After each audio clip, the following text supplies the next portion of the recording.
Hello and welcome. My name is Costa, and in this tutorial what we're going to do is we'll take an Excel file and create a lot of PDFs out of it.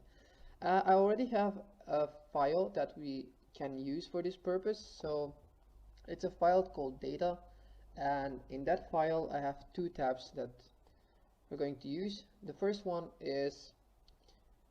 contains data regarding 40 employees. Of course, these are not real data, but we use them for this purpose. So we have the name, the surname, the salary information, and an email and phone number as well. So what the final result would look like is we would have this script where if we run it, we get a PDF file for every employee, and also one that combines all the PDF files and has them all in one file.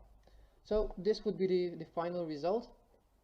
If we open any of them, we already have the name and the ID and the month as part of the document name.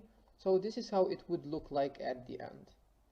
If you think that this is something that you're interested in learning, then stay tuned in this tutorial and let's get started coding. I'm going to delete all the PDF files, so we're going to start from scratch, and I'll also delete the script that I've created before.